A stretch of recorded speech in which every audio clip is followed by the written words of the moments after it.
Hi, Maria. Thanks for joining us. Oh, it's so a pleasure to be here and talking to you about this topic that I love so much. And for the audience, if you don't know Maria Ross, you should. Today, I will tell you all about her and actually have her tell you about herself and her book and why empathy is such an important part of corporate culture. So let's get started, Maria. Tell us a little bit more about yourself. Well, I founded a brand consultancy called Red Slice, and I work with entrepreneurs and fast growth businesses on building a brand strategy and a story that connects them with the right people and helps them stand out and also accelerate sales. And through that work, I've worked with so many companies, primarily tech companies, but also in other industries. Over the years, I started seeing this trend where executives were talking about the fact that they wanted their brands to be seen as empathetic. And I dug into that about, well, what do you mean by that? And what does empathy mean to you? And are you really empathetic? Are you genuinely empathetic? You can't just claim to be a brand that you're not. And through that work, I started some deep research into empathy as a competitive advantage for businesses, for brands, for organizations, and for leaders and cultures.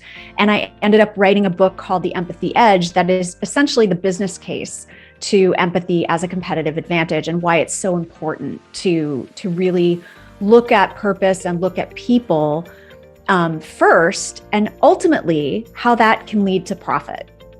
That's amazing. I mean, I've been teaching for a long time why emotional intelligence is such an important part of being a good leader. Mm-hmm. And when I ask students, how many of you are incorporating emotional intelligence in your practice? A lot of people don't even know what that means. So if you don't know what that means, how can you possibly have empathy for your clients or for your employees? And that's why I was so drawn to this book and meeting you. So that's great. And I'm assuming we can find this book on Amazon. We're everywhere. Bookshop.org, Amazon, Barnes & Noble, all the usual suspects. It's in print, it's in audiobook, and it's in ebook format. Okay, great. And I would love to know a little bit more about the workshops that have been a result of this book. Yeah, it's kind of crazy. I mean, I've always done workshops on brand strategy and customer attraction and differentiation. But then when the book came out, I really was able to take elements of the book and speak to employee resource groups, leadership training summits, conferences about, like I said, empathy as a competitive advantage. But it was really important to me to write this book not as another book about the theory of empathy, right? And you probably deal with this too when you talk about emotional intelligence. Everybody generally believes it's a good idea, but they're not sure how to actually put it into practice every day. And how do you create an empathetic brand or an empathetic culture or sharpen your own empathy when you're up against deadlines, when you have a dysfunctional work team, when you have a difficult client? Like it's in those interactions where we need the tools and the strategies and the habits to leverage empathy and give people exactly a prescription for what are the behaviors and what are the habits that they can practice, because it is a practice and it might feel weird at first, but what can they do in those situations? So the workshops that I do, there's kind of three flavors of them. One is about strengthening your empathy as a leader. And what are the business benefits of that? Because the wonderful news is, just like with emotional intelligence, there's bottom line data that supports how it's good for your business and your bottom line. But then also, okay, I'm sold. How do I actually improve my empathy? I don't necessarily feel like a very empathetic person. There's a lot of myths that I bust in my workshops about what empathy in business actually looks like. And then there's other flavors of my workshops that I do, like for HR audiences, for example. How do you build an empathetic culture? And, leaders will attend those too, because if you're leading a team, you're creating a culture. And then finally, for marketers or people that are more on the external customer facing side, customer success, customer experience, marketing, brand, what does an empathetic brand look and act like? What are the things that we can do as an organization to not just pretend to be empathetic with our customers or our clients, but what can we do to genuinely strengthen the empathy of the organization and connect with people on a level where when they read our website or they interact with our sales reps or our customer success professionals, they're like, wow, this company gets me, right? They understand exactly what I need and what I want. They're using the same language that I use. They're not talking down to me. And those are the things that create that like rabid customer loyalty and the holy grail, which is customer evangelism and word of mouth, that they then, unfortunately, empathy in business is so rare that when they encounter it with your brand, they're going to talk about you to other people. And that is, unpaid advertising for your company. It's so true. I love these three concepts. I want to dig a little bit deeper as we think about going into 2022. Mm-hmm. I read in the New York Times this morning that a record 4.5 million people left their jobs just in November. This is unprecedented in North America. And I'm wondering, how can we leverage empathy as a leader going into 2022, knowing there is so much competition for talent and people are no longer accepting high salaries. They want something more than that. There's more that people are seeking, and that's why they are leaving these well-paid positions that maybe they've worked their entire careers for. Now they're saying this just doesn't cut it. It's not good enough. Exactly. And I think there's always been rumblings of that. If you've talked to culture experts and organizational performance experts, they will tell you that that's always sort of been there, that we can't really incent people in the exact same way. We've got to incent them with the things that are important to each of them as individuals. And that's where empathy as a leader comes in, is really understanding what do each of the people on your team need. And for one person, it might be a bigger paycheck. They might be saving towards a house, right? Another person, it might be more family time or more vacation time. Another person, it might be more job responsibility or, opportunities to be visible in the organization. And so empathy in leadership requires you to get to know people beyond just their work persona, within reason. But, we need to understand people as human beings and not as assets in the organization. And that is then how you can incent them based on what they individually care about. And you can put different mechanisms into your organization that reward people and acknowledge people and recognize people and celebrate people in different ways. And so what we're seeing is just sort of, it's an interesting thing because the pandemic just accelerated that trend that was rumbling under the surface, where people are like, life is short. I spend the majority of my time at work, and I want it to be a place where I am seen, heard, and respected. And if it's not, why am I here? I can earn a paycheck somewhere else, especially top talent, right? Those are the people that are like, I'm just going to go to your competitor because they're treating people better, right? And I spoke to one generational expert for the book who in no uncertain terms said, empathy is not even like a competitive advantage. She actually said it's table stakes at this point with millennials and Gen Z. Like, they won't even give you a second look if that's not the workplace culture that you've built, because they know that they can take their talents somewhere else and find it. And she went so far as to say those companies that don't get it are not going to survive. They're going to be losing the top talent to their competition, and they'll be losing customers to their competition as well. So it's just a really interesting thing that I think got accelerated with the Great Resignation. Or I saw an article today where someone actually said it's actually an opportunity. So let's call it the Great Reawakening, which I kind of like. I love that. It's this, it's the opening of the eyes of leaders that have tried to pretend this is not a problem, and that if they just pay enough money, then their command and control method of leadership will always work. And they don't have to adapt to what these like entitled younger people want, all the stereotypes.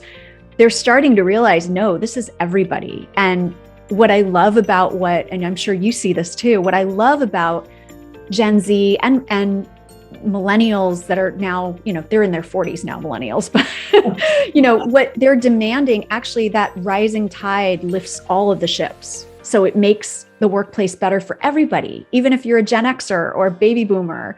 And so I'm sort of like applauding them on the sidelines, going, good on you for being brave enough to ask for these things that, our generations weren't. Right. And this goes beyond B2B. I mean, if you look at B2C, and the CEO of Lush shutting down all the social media that her company was that was creating negative body stereotypes, young women committing suicide. And I see this with my daughters. I have a 10 and 15-year-old who are very, very aware of what they're purchasing. They're reading the back to see if it's BPA free, if it's cruelty free. These are very educated consumers, and they have my credit card. They have their parents' credit card. And so they're making the decisions on their behalf, and really mine. Even as I think about during COVID, I said, you know what, this is a great time to teach my children about stock option or stocks. So I said, you're both getting some money. We're going to open up a custodian account on E-Trade. You love it. Stocks you love. So they did all this research, and some of the questions they were asking me about the ethics of the company made me realize, wow, even 10-year-olds are becoming consumers that have empathy for animals, for how other humans are treated. And empathy is not going away. It's something that's only going to grow in the minds of consumers and employees. Yeah, I think values-driven companies and values-driven business practices are very closely linked with empathy, because number one, it's being empathetic towards people that are not you, right? And whether it's people or animals or the environment or your community, but also it's empathy to your ideal customers, your ideal clients, like your kids, because these generations coming up, they care more about what's under the hood than even I did when I used to shop when I was a teenager and in college. I didn't care, sadly, I didn't care how a company treated their employees or how they polluted the environment or what they did. And these generations, I think it's because there's so much information available, and you can't escape transparency, right? So they're able to make those decisions, and they are making those decisions. And the funny thing is, it's not just consumer brands, it's B2B brands too. Like, even if you are a 30-plus-year-old IT director and you're making a decision about software, you are actually looking at, is this really a partner I want to be married to? Right. Like, do our values align? Not just with the sales rep as a person, but with the company. Like, what does me signing a contract with this company, even if it's B2B, what does it say about me and my values? And I think that's where B2B companies are finally waking up to. I think what the B2C companies already started to your point, is they're realizing that they are able to attract the right customers through their values and living their values, not just like a pretty poster on the wall that says we care about the environment, or we're empathetic, or we work with integrity. But what does that actually look like in practice? And that's where, when I came up with the habits and the practices in the book, that was where I was trying to give leaders tools to say, okay, these are some small places you can start, but really the possibilities are endless for how you can actually live out a value of empathy in your organization. And not only is it good for your employees and your community and your customers, but it makes the business more sustainable. I love that. And even within our own business at Growth Molecules, I always talk about our mission has to have the triple bottom line: people, planet, and profit. I think those three things in a triangle are critical for company success. And so I want to leave our audience with one last thing. If I'm new to empathy as a leader, what is one step I can take today besides reading your book? I love that. One thing I do want to say is that don't despair if you think you are not an empathetic person, because science has shown us that humans in their DNA are empathetic. It's how we've survived as a species. And so maybe your muscles just atrophied a little bit. So you just need to go to the empathy gym and practice some things that, again, might hurt at first and might make you sore. But one of the biggest things you can do, like right away, is get in a mindset when you have conversations, and especially if you're having contentious conversations or conflict-riddled conversations, is think outside of yourself and get curious. Try to pretend you're like this bemused observer of what's going on. And instead of getting defensive, and here's why I'm right and you're wrong, just start asking questions. And that will do two things. Number one, it'll give you the information you need to understand the other person's point of view and maybe understand their context and why they think the way they do, whether that's an employee or a partner or a boss. But number two, it also lowers the temperature of the conversation, because now if you're asking me questions and I can talk and feel heard, I start to calm down and I start to let my defenses down a little bit. And then in that window, that's where we can find common ground. So even if you have to force yourself, I'm not going to get defensive, I'm not going to just spew my point of view, Amelia, we're having this conflict. Amelia, tell me why you take that stance. Tell me what that means to you. Tell me why you're scared to do the project this way. Tell me a little bit more about that. Tell me more are the three magic words for curiosity. So that's where I would start by just monitoring yourself and getting curious. And then the flip side is actively listening to the answer. Yes, that's something humans are struggling with right now, especially with all this social media and constant stimulation. It's difficult to take a step back and actually actively listen. Yeah. So I love that advice, Maria. I am so thankful you were able to join me today. If people want to get a hold of you, how can they learn more about you? Well, they can go to my website, red-slice.com. I'm on Instagram, Red Slice Maria. I'm on Twitter at Red Slice. Those are all great ways you can get in touch with me, and you can sign up for my email list and get insights and inspiration on a monthly basis. And also tune into the podcast, The Empathy Edge. All right. Well, I really am excited to work with you this year on some workshops and some RKO kickoff type events where I do believe you'll have a big impact on sales and customer success organizations. So thanks for joining me today. Thanks for having me.